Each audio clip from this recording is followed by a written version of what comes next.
The IMSA WeatherTech Sports Car Championship season finds its way north of Columbus, Ohio, to the countryside of Lexington for the Acura Sports Car Challenge at Mid-Ohio.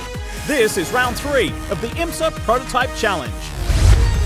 The team from 47 Motorsports of Austin McCluskey and Rodrigo Fluker lead the points, but it's Anthony Simone and Mike Skeen from Gilbert Korthoff Motorsports who will lead the field to green. Now for a closer look at the Mid-Ohio Sports Car course, let's join John Hindhoff. 23 LMP grid cars here, right in the middle of Ohio. Mid-Ohio Sports Car course near Lexington, Ohio, 13 corners, 2.25 miles. Action spots at the top of the hill at turn 2, the keyhole in the braking area before the S's at turn 4, and then coming back round to the short sprint to the start-finish line at the carousel. 1 hour 45 minutes on the clock. Thanks, John. Now to call the action for today in the IMSA Prototype Challenge, here's Brian Till and Jeremy Shaw. You can run a 2-driver format, but you can also run a single-driver format, and that's what we see with Stevan Mcaleer. He'll run all the sprint races throughout the season on his own, and we saw him do it at Sebring. How cold is it? How difficult is it to get tire temperature? Look at Mike Skeen right there, almost loses it back in turn 8 here on the warm-up lap. Right now, the tire's not up to temperature yet, but the brakes are, and that could be a problem once they take this green flag and head down this back straightaway. It's going to take 2 or 3 laps at least before these tires really come up to the optimal working temperatures. Playing games on the front row right now. Stevan Mcaleer laying back just a little bit. Drivers antsy, waiting for that green flag. Anticipation building. The flag will fly, and then it'll be a drag race down the back straightaway. The flag is out. Down to heavy braking in turn 4. These prototypes down to about 80 miles an hour through the apex when things are good. But I talked to Garrett Grist yesterday, and he said it could take 5 to 7 laps to get tire temperature and pressure. And already a problem, that's Stevan Mcaleer. Wow, and that's one of the more experienced drivers in the field. We wouldn't have expected him to make a mistake. Like also going around is Lance Willsey in car number 33. I think Willsey just spun to avoid, lifted off in the middle of the corner with cold tires. For Stevan Mcaleer, the problem is it is so wet, you leave the racetrack, you're going to get mired down. The crew's not able to do a lot of mowing of the grass here because of all the rain.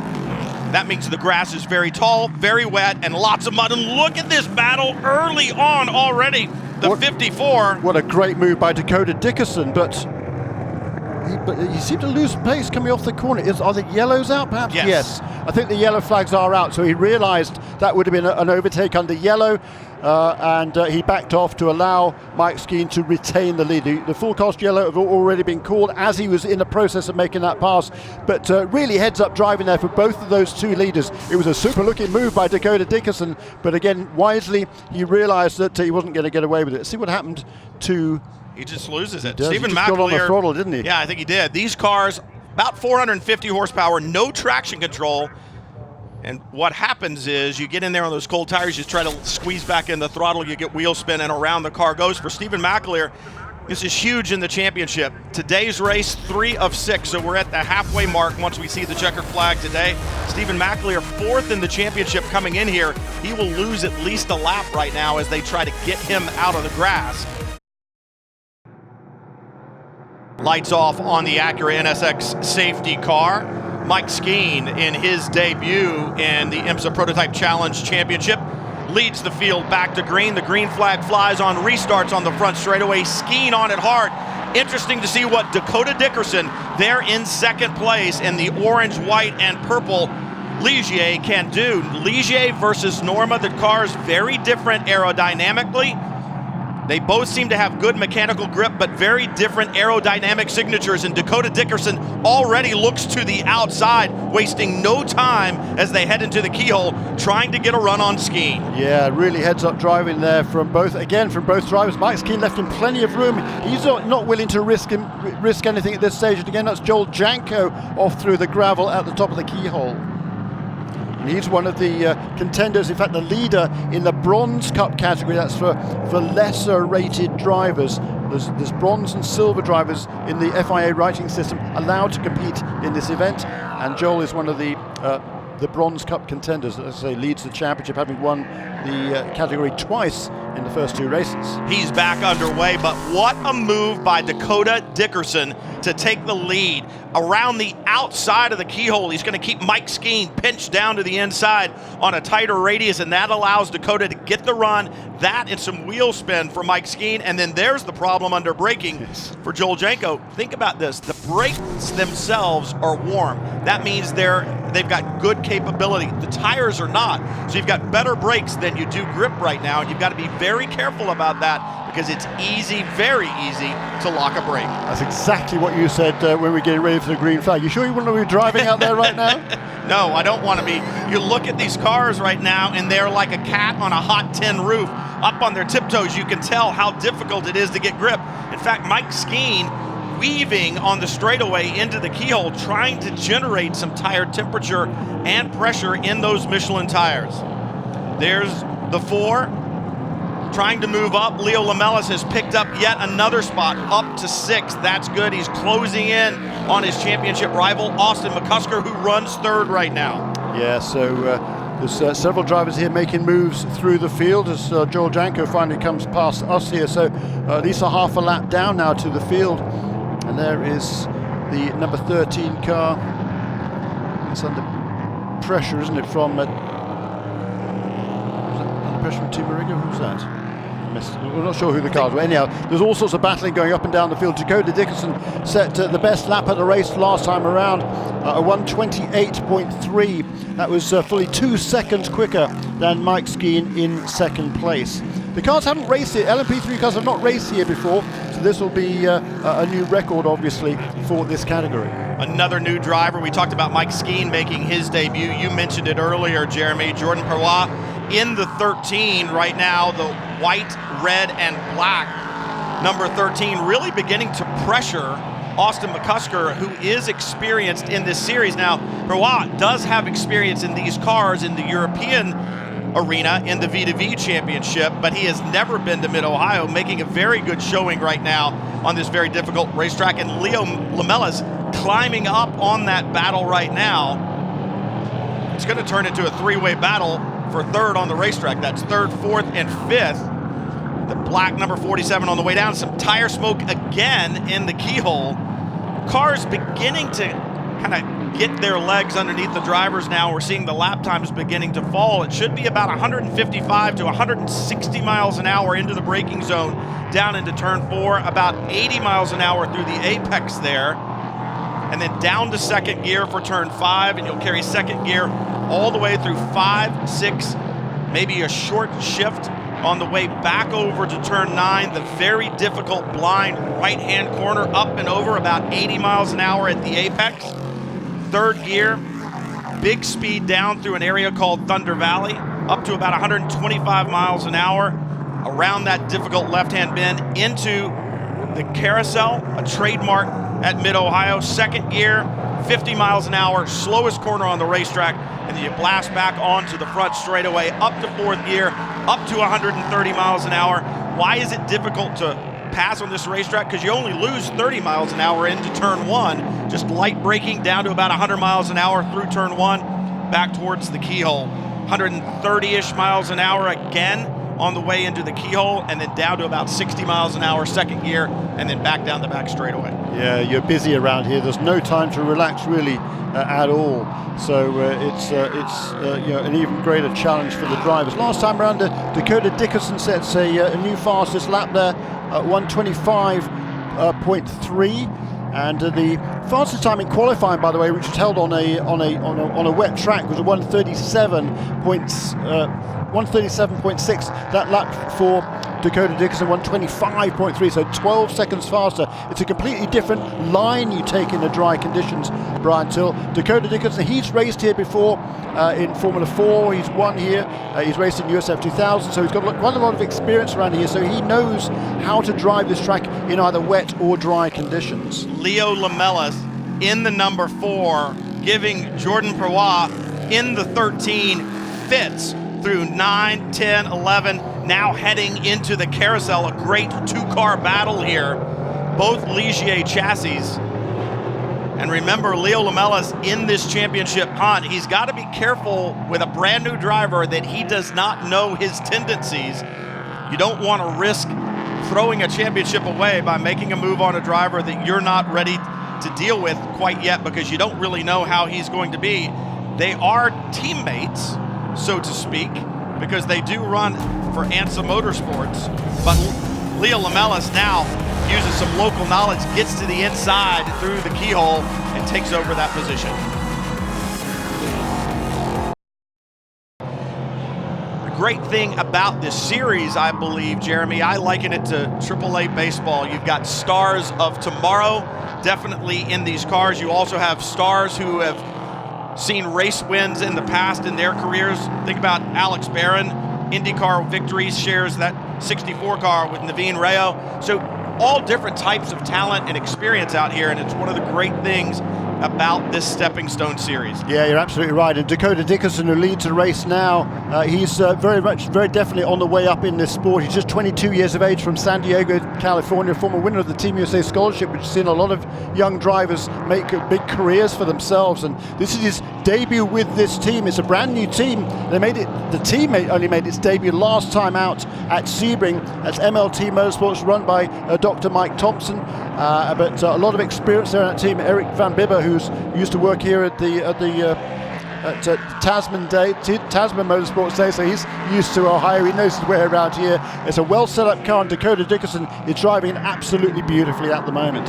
Somebody else driving beautifully is Stevan Mcaleer. The problem, he's one lap down to the leaders right now, working 2 laps down, working his way back. He went past Lance Wilsey in the 33. And he's just got to put his head down and hope that he'll get some yellows and maybe have a chance to get back on that lead lap. You cannot quit. You get down in a ball game, you keep trying until the final inning, the final quarter. And for Stevan Mcaleer, he's got to make the best that he can of a bad situation here at Mid-Ohio. Side by side down the back straightaway into turn 4. Heavy braking down here. Yeah, so he's going to do the best he can. Meanwhile, another fastest lap for Dakota Dickerson. Each of the last 3 laps, he set a new fastest lap. It went from 25.3 to 24.7 to 123.8 last time around. And that's just indicative of these tyres getting better and better, coming now into their proper operating window. And he's extended his lead over Mike Skeen to 4.5 seconds in the first, just 6 laps of racing.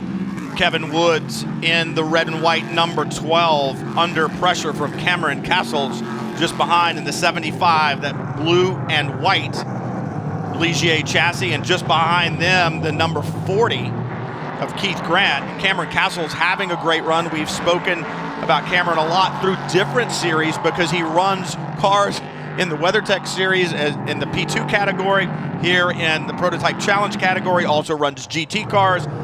A guy loving life right now and loving his racing right now. The 51 not having such a good day off in the carousel. Rob Hodes had a problem in qualifying. It was their worst starting position of the year. And this isn't going to help matters right here as Hodes, scenic route. Well, he goes off the racetrack and gets those Michelin tires wet there as he comes out of turn 11. Spins and then off in the carousel. And here's the problem. We saw it for Stevan Mcaleer. You get hung up on that tall, wet grass, the slick Michelin tires, you get no traction at all. It's hard to get the car back on track. Yeah, it really is. And we're seeing a lot of cars still slithering around out there, but most of the drivers now are setting their best laps in the race as the tires come in. Dakota Dickerson there continues to pull away at the front of the field.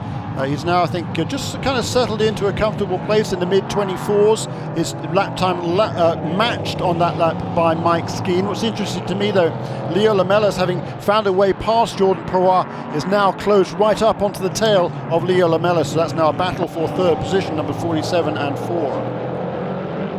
Battles all around the 2.2 miles of the Mid-Ohio Sports Car Course, IMSA Prototype Challenge.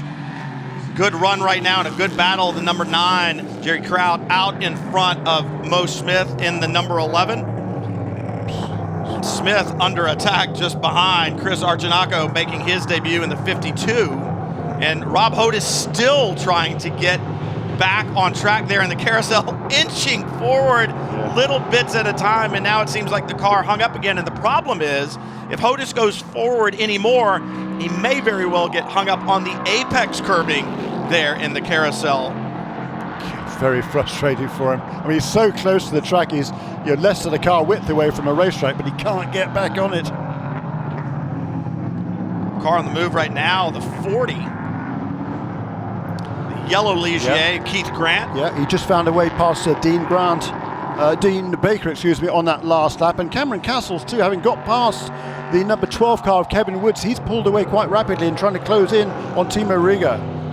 I think the officials may have decided that they're going to have to get Rob Hodes as Hodes has moved back and forth but not made any headway in the carousel to get back to the racing surface. And here we go back to green flag racing. Dakota Dickerson, a great leap off of the carousel. This young man, so impressive right now, both behind the wheel and in the business side of motorsport. Second in the F3 championship right now by just 1 point, and he stepped into this prototype and has shown that he can get the job done in both open wheel and in closed wheel. Yeah, he's very definitely a man of the future, is Dakota. He, there's a spin. There we go. Yellows breed yellows. Yeah, that's exactly what it brought. Once again, cold tires for Dean Baker. Yeah, he's got a lot of experience. He'd races vintage Formula One cars. He's got, I believe, a McLaren and all sorts of different cars he's raced over the years. Might have got a bit of help there. From Joel Janko, who's a lap down, possibly got a bit of help from the back end as he went under braking for the keyhole. He's able to rejoin, however, but he's going to be at the back of the pack.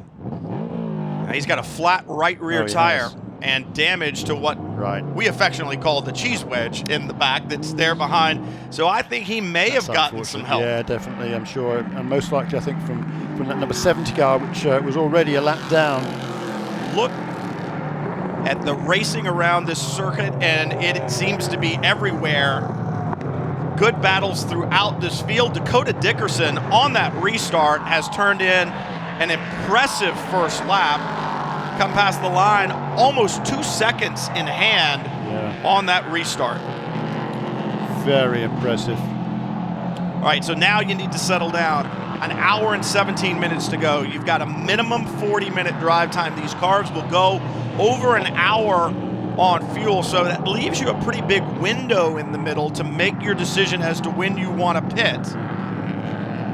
So teams and drivers now having to make those decisions as to what they're going to do, but that's a ways off. Lance Wilsey in the 33, a little rubbing and some contact, gets the worst of that. I couldn't see the car beside him. I believe it's the 12. This racetrack's so tight, and locking up some brakes there in the keyhole. That was the 9 of Jerry Kraut. A lot of drivers having problems, but not Dakota Dickerson on that restart. A great jump. Seemed to get his tires back underneath him quicker than Mike Skeen did, and is able to pull that gap out. It was 1.9 seconds at the line the last time by. As he finishes this lap, we'll look at the gap again and see if he's continuing to pull away. But meanwhile, in third place, Austin McCusker in the 47, under attack by Leo Lamelas right now. Those are the two championship leaders coming to this weekend, separated by 8 points after the first 2 rounds of the championship. A long, long way to go. This lap, number 12 car, by the way, of Kevin Woods found a way back past Cameron Castles. That's number 12 car ahead of number 75 for 7th position. But what a great job by Leo Lamelas in the 4. He has climbed up from 9th in qualifying all the way up there to be on the rear wing of McCusker in the 47, and as you said, this is the championship as it sits right now. We're only at the halfway mark, so obviously things can change, but this is first and second in the championship. Down the back straightaway, heavy braking into turn 4. Lamelas looking for a way by, and those mirrors for Austin McCusker, see that Ligier chassis, one side, then the other. He's got to focus forward. He can't focus backwards. He's going to hand that car off to his teammate. Keep it in one piece. Make sure you've got a good car, because Lamelas right now just relentless in the attack. Yeah, and it looked like the Ligier able to get its tires up to temperature maybe just a little bit quicker than the guys in the Norma. And as a result of that, Austin McCusker is under an awful lot of pressure. Lamelas twitching in the braking zone into the carousel, getting everything he can out of that Ligier chassis. And as you said, perhaps the Ligier a little better with getting the tires up to temperature a little bit sooner, but as Austin McCusker kind of finds his legs again, he's begun to pull out just a little bit here as the tire's coming up to pressure. But Lamelas has been on the charge since the drop of the green from 9th to 4th right now. He's not going to let this go. And remember, once again, he's going to hand that car over to Neil Alberico, who's another one of these young drivers. Great success in open wheel racing and has looked at what sports car racing, the renaissance of sports car racing in North America, what IMSA has built, and has said, you know what? I think my opportunities and my future are probably better in sports car racing than open wheel racing right now, and there is absolutely no shame in that when you look what IMSA has built. Yeah, absolutely. I mean, he's pursuing both paths right now because, as you say, he's running. He's only 1 point out of the lead in the Formula 3 Championship, powered by Honda, and he's very much gunning for that championship for GRG. Is Dakota Dickerson, and he's playing all his cards right. I mean, he's making these opportunities for himself, and that's what a young driver needs to do. Well, I was actually talking about Neil Alberico, but no, you're exactly right. Dakota Dickerson on that same kind of path, and has said, I need to look and broaden my horizons. Right now, Dickerson doing just that as he leads here at Mid-Ohio.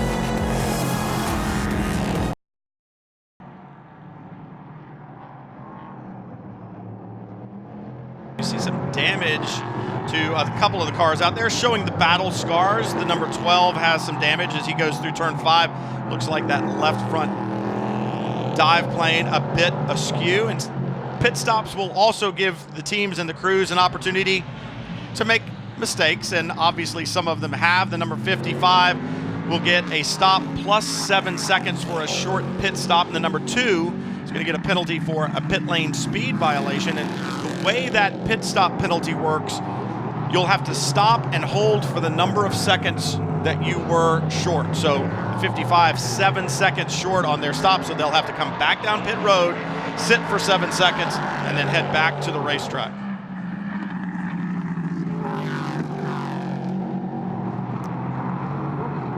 Dakota Dickerson through turn 13 into the carousel one more time. 51 minutes to go. He only has about 8 or 9 minutes to stay in that car, really about 8 minutes to stay in that car. They need to time this perfectly. If they're going to run him right up to the maximum, they're going to have to be smart about when they bring him in. You don't want to run it too close, because if he doesn't get across that line and give Dylan Murray the chance to get out of pit lane with 40 minutes to go, then they will run afoul of the rules. Yeah, that's exactly right.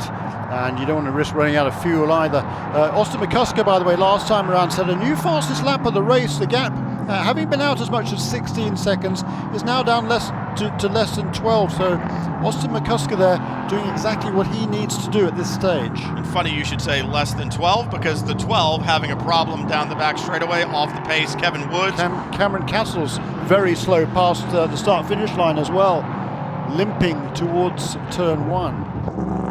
Car number 75. Oh, well, I guess that'll be, he's handed over that car, hasn't he, to James French. So Woods off the pace. James French seems to have a problem. Dakota Dickerson does not. And that car has run flawlessly through 34 laps of competition. And about, was that Dakota Dickerson just heading into the pit lane? I believe I look out the window of our booth, and in fact, the leader is on pit road, so Dakota Dickerson's great run is going to come to an end, and he'll hand it over to Dylan Murray. I'm sure that as they do the driver change, he will tell him exactly what he has felt in the car, but for the 75, what they're feeling is no drive right now. It looks like it's James French having a problem. Dylan Murray will take over from Dakota Dickerson. Top 2 in the pits. Different heights there on those two drivers, as Cameron Castle has pulled drivers left side tires in the grass to stay out of the way as much as possible on the short straight between turn 1 and the keyhole. But that car seems to have lost all drive, and James French sits stranded and frustrated, I would imagine, on the side of the racetrack here at Mid-Ohio as the leader servicing their pit stop.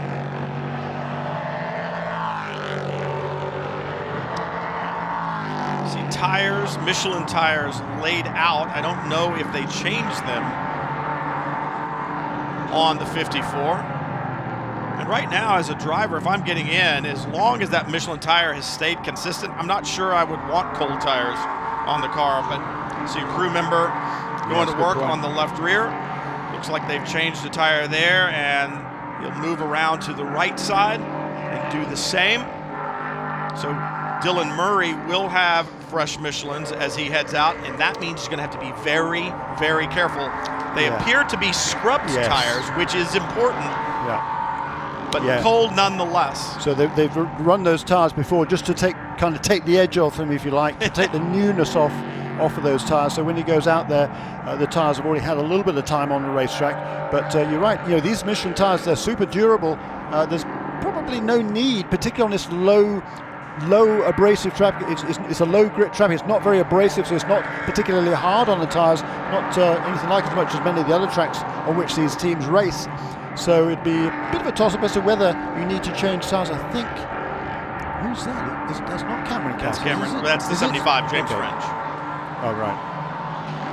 And I'm thinking that perhaps Todd Snyder, who's the race director for Prototype Challenge, really paying close attention to what's going on with the 75. And Race Control does such a great job in IMSA throughout the various classes of trying to make sure that nobody gets an advantage or a disadvantage with full course cautions. And I think that's what they're looking at right now, saying who is pitted, who is not pitted, and are we going to advantage or disadvantage anybody? And if the car's in a relative safe spot, they may cover it with a local yellow until they've seen pit stop cycle through.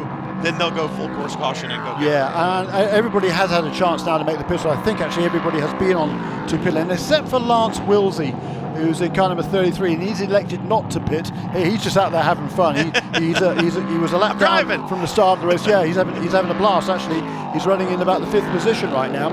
Neil Alberico will be, or will he not be, the new leader, depending upon when they come around next lap. But he is now back on the same lap, because when you make a pit stop here with that minimum pit stop time, you lose at least more than 2 laps around here. So now pretty much everybody's back on the same sequence, and Lance Wilsey, he's going to want to stay out there, because when it does go yellow, he's going to be back on the lead lap. So he wants it to go yellow right now. 55 with a problem. Yes. Nico Rieger behind the wheel. That's turn 4 where the 55 sits stranded. The 40 was just in. David Grant has taken over, and now we've gone full course caution. And I think, once again, Race Control doing another spectacular job. If they had needed, because of a dire emergency or a dangerous situation on the racetrack, they could have gone immediately. But hats off to the race director and Race Control to try to manage and make sure that everybody has a fair shot. Acura NSX safety car pulls away out of turn 13. Dylan Murray now is going to get his chance behind the wheel of the 54. That car had been absolute magic in the hands of Dakota Dickerson. Murray, with a good run off the carousel, has left a car length or 2 in front of Neil Alberico as they head into turn 1. But now the battle is going to be even more intense. Inside 40 minutes to go. And I need to correct myself, because we talked about the number 33 car needing to make its pit stop, and the potential advantage of making under yellow, well, that you can't make a pit stop under yellow in this championship. I'd forgotten about that precisely because of that, because it can give you a huge advantage. So he's going to have to do one more lap, is Lance Wilsey, car number 33, before he brings that 6th place car onto pit lane. Dylan Murray streaks down the back straightaway. Down into turn 4, just behind him. 3rd car in line. Neil Alberico wants desperately to get past the number 11 of Nico Rondet. Rondet a lap down, but Rondet saying, hey, if I can get past the car in front of me, I'm back on the lead lap. I'm not going to just hand this to you. But what that's allowing Dylan Murray to do in that orange, white, and purple 54 is pull away a little bit. And Alberico saying, hey, I need to go, not only so I can get up there to that battle, but I've got the 47 of Rodrigo Fluker just behind me, and this is championship implications. It does, and there's a note on screen here, incident involving car number 47 and number 12 under review. Not sure what that would have been. was not aware that there had been an incident with the 47 and the 12. And you talk about championship implications. If there's a problem for the 47 and he would have to do a drive-through penalty, that would be big, big news for the number 4. Certainly would. Complexion of the championship could change very, very quickly. Anything can change in Mid-Ohio very quickly. Nico Ronday, the second car in the order, the number 11, once again a lap down, but showing good pace, has actually pulled away from Neil Alberico just a bit and right up on the rear wing of the 54. Yeah, and certainly for young Dylan Murray here, just doing an excellent job at the wheel of that MLT Ligier car number 54. That orange and white car is out front here. It's been out front convincingly through the opening stint with Dakota Dickerson at the wheel, and now Dylan Murray, young as he is doing the job there. Just 17 years of age, from Cumming in Georgia. His dad, of course, David, a hugely experienced and very successful racer in his own right. He shared the car with Dylan at Sebring last time out, but the team has decided to get another young hot shoe in the car for this weekend and presumably for the rest of the season. Dakota Dickerson absolutely lived up to expectations there. The other car that is dropped back a little bit is Rodrigo Fluker. He is the 5th car in the order. He's got the 52. The lap car of Scott Huffaker in front of him, but I wonder, Jeremy, if what we're seeing is what we saw earlier after a full course caution, and that is the Michelin seem to come up to temp and pressure better on the Ligier chassis, quicker I should say, and it takes the Normas a little bit longer to find the balance because Rodrigo Fluker has dropped back. Gets some laps, some green flag laps. We'll see if that balance changes. But Dylan Murray able to stay out in front, and the 11 of Nico Ronday has been able to stay between Murray and Neil Alberico as the 86 has a little off-course excursion. Dave House into the keyhole, and this is one of the things we talked about. You can get your brakes up to temperature a lot quicker than you can get your tires up to temperature, and under heavy braking, if you've got great brakes but no ability to find grip in the tire because it's still cold, that can be a problem. There's a big old slide there for Dave entering the keyhole. He did a good job to keep it under control, not spin the car and go in there backwards. To be able to get it pointing forwards again and run through the gravel. David House, he's one of my heroes, that guy. He's, believe it or not, 76 years of age. I don't think you mind me saying that. He's a former executive at Intel, just a super enthusiast. Heli skiing is one of his other hobbies, by the way, and just a great guy. And Paul LaHaye, by the way, with whom he shares the car, he's no spring chicken either at 63. Yeah, so a combined age of 139. I love it. Absolutely love it. I think we need to have a master class. Yeah, a master class. Yeah, master class. Yeah, you get to a certain point and then it becomes master. I'm with you. Dylan Murray beginning to get more comfortable in the 54. You have to go out and learn this racetrack. It's like playing on a golf course. You could have played on it yesterday when it was dry, but if it rained overnight, the complexion of the racetrack, the nuances of it change a little bit. And it's going to take Dylan Murray and all these drivers who just got in on that pit stop a couple of laps to find the balance and some pushing and shoving there in turn 5. You saw the 70, very aggressive Jonathan George. Very experienced driver. A little push, a little shove. Yeah, and that car remains a couple of laps down after the early spin for Joel Janko, but for Jonathan George, he's looking for Bronze Cup points in this race. Rodrigo Fluker is going the wrong direction. When I look, he continues to seem to drop off the back a little bit. But the other car going the wrong direction. Did I see the 4 drop behind the 52? You did. That's right. That's Scott Huffaker. Oh, and the leader lockup into the keyhole. Just saw a lot of tire smoke from Dylan Murray. Seems to have gotten the tires rolling, modulated the brake pedal to keep those Michelins turning. But lockup into the keyhole, you cannot throw a win away. I've done that, so I know how that works. Got to stay patient, have to stay focused, especially under these treacherous conditions. But what happened to Neil Alberico? He's dropped back behind the 52. He has. And Scott Huffaker, he's another young charger who's going to make a name for himself in this sport moving forward. I think he's driving car number 52. He's taken over from Chris Arcanaccio. He's a 19-year-old from Menlo Park in California in the Bay Area. And Scott has a lot of talent. He's a lap down, unfortunately, but he just set that car's fastest lap of the race. And that last lap was only about 1/10 of a second slower than our race leader Dylan Murray. So he's made that move past Neil Alberico. He, like the number 11 car of Nico Ronday, who's right ahead of him. Those two both from Middle California nowadays, by the way. They know each other quite well, I think, through the Sim Raceway School, which Nico has been the chief instructor for a long, long time. So they're both battling and hoping to try and find a way past Dylan Murray. We've got to catch him first to get back on the lead lap.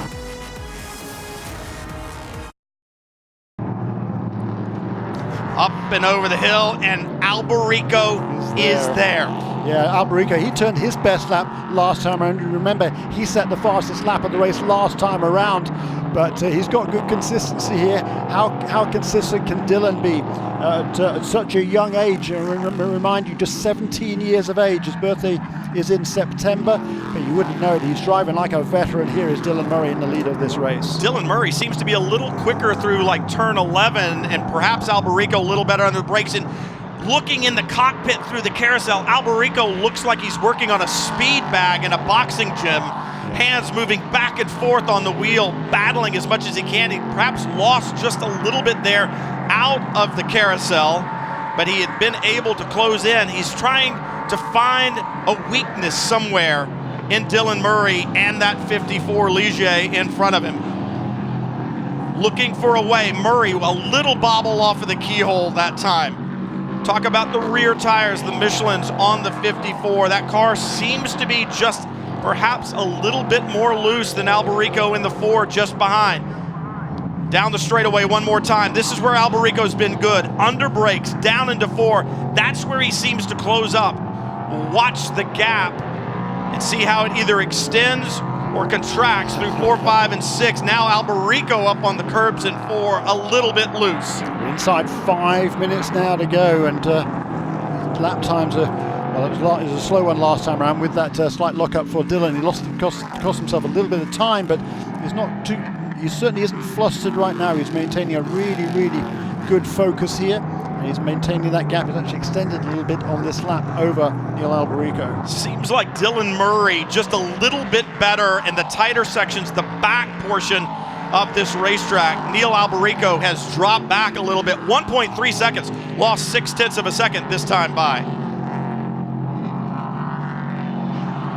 And that has allowed Dylan Murray to just jump out. I don't know if he had a problem, if Alberico had a problem in the carousel. It didn't look that big. But that was 0.6 of a second loss right there. And now Dylan Murray having to work with a little bit of lap traffic in front.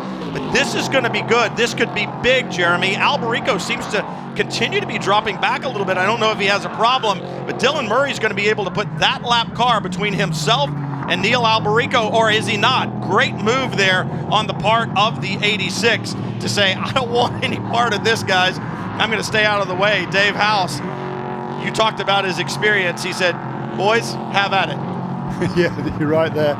He's been around the sport. He'll be paying attention to what's going on around him, certainly with Will Dave, and he lets those leaders get on with it. But Neil Alberico, I wonder whether he's just kind of going to settle for a second. It looked like he might be coming under pressure again from that lapped car of a Nico Ronday, but he's put a little bit of daylight in between himself in car number 4 and number 11 on this lap, but with only 2.5 minutes remaining, it'll be this lap, and then it'll be white flag next time around. Be awfully close, actually. I think it'll be white flag next time around. Very close. It's going to be within seconds. Dylan wants it to be the white flag next time by. Neil Alberico's thinking, give me just one more.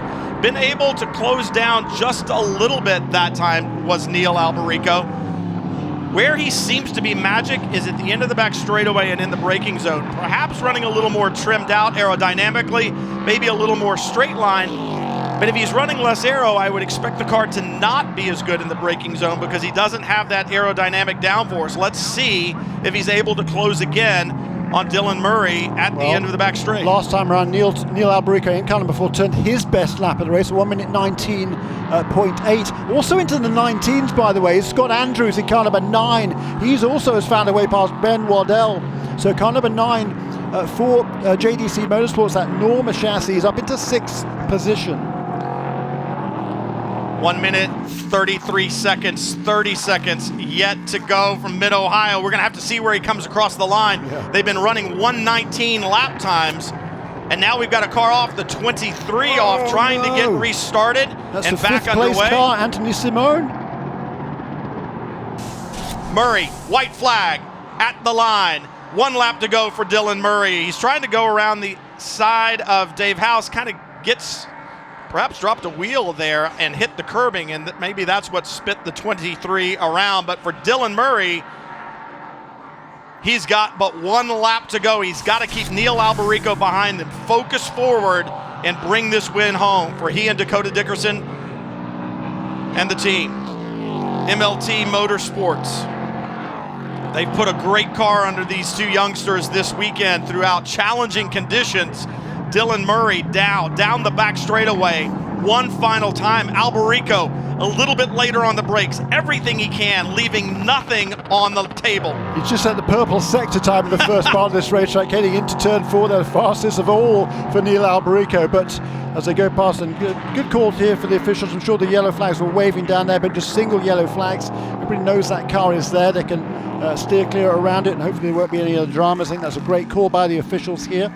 And we're going to be a dice up to the last couple of corners. Neil Alberico, as I said, leaving nothing on the table. The car sliding through the corners, but Dylan Murray, that 54 has been planted all day in the hands of Dakota Dickerson. He took it to the lead early on. Dylan Murray is going to take it to the checkered flag and win at Mid-Ohio. Absolutely spectacular job by both of those young drivers and that team.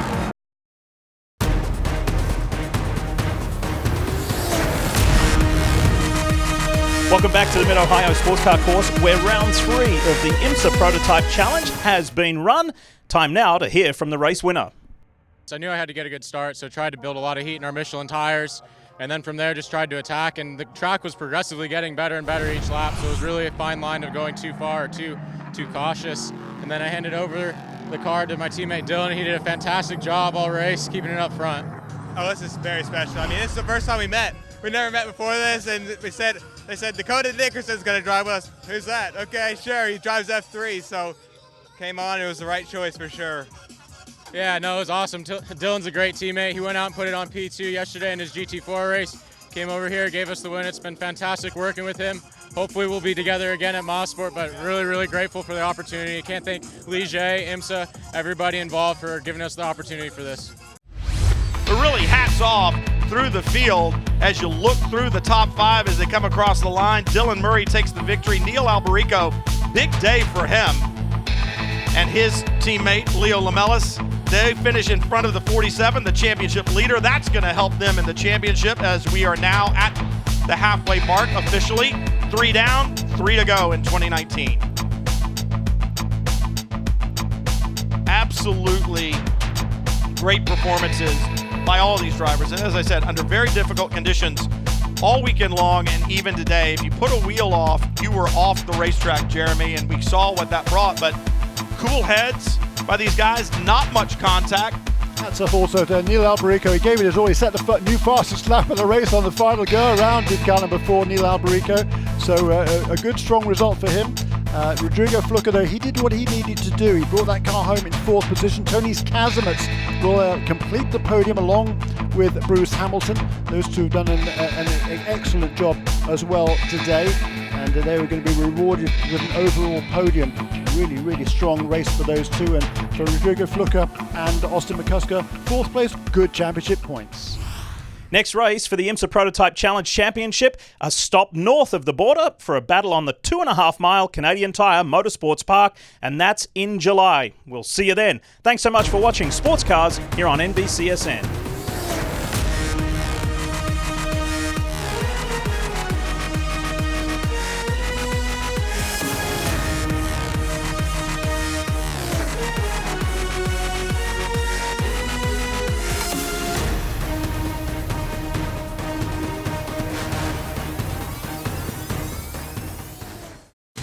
This copyrighted telecast may not be reproduced, retransmitted, or used in any form without the authorized written consent of the International Motorsports Association.